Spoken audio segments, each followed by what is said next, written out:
Water that enters the reaction chamber contains various ions and carbonates. Application of a strong electrical current initiates the electrolysis process that causes oxidation in the vicinity of the anode and creates an alkaline environment with elevated pH levels in the vicinity of the chamber walls that act as the cathode. The electrical current in the electrolysis system donates electrons to the water molecules adjoining the chamber walls that act as the cathode, causing the pH to rise to a level of 13 and hydrogen to be expelled. A computer continuously monitors this pH level in order to avoid reversing the polarity of the system, which causes corrosion. The cathodic reaction is written as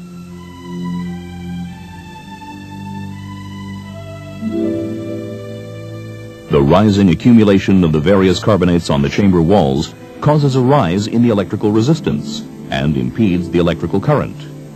To prevent this and to maintain the efficiency of the electrolysis process, the EST+L system continuously measures and monitors the electrical resistance in order to determine the appropriate time for wiping off the scale from the chamber walls. The cycle of wiping the scale off the chamber walls begins by first closing the water inlet valve and then opening the drainage valve at the bottom of the chamber. The piston-actuated scale wiper then moves downward, removing the scale from the chamber wall and flushing it down the drain. The inlet valve is then opened again, and the chamber is rinsed, the drainage valve is closed, the wiper returns to its place, and the system is ready to resume the electrolysis operation. Water molecules donate electrons to the anode and cause it to be oxidized. In the course of the oxidation process, pH levels near the anode drop and oxygen is expelled. Here is the chemical formula of the anodic reaction. Another important reaction that takes place in the EST system converts chlorides into chlorine. This action both manufactures disinfectant and also reduces the amount of corrosive chlorides in the water. This reaction is written as follows.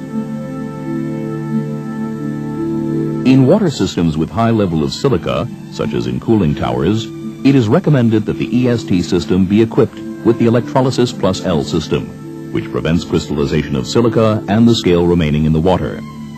Silica originates in dust from the air that settles in the cooling towers, and together with calcium in the water, forms hard, insoluble sediment that clogs the pipes.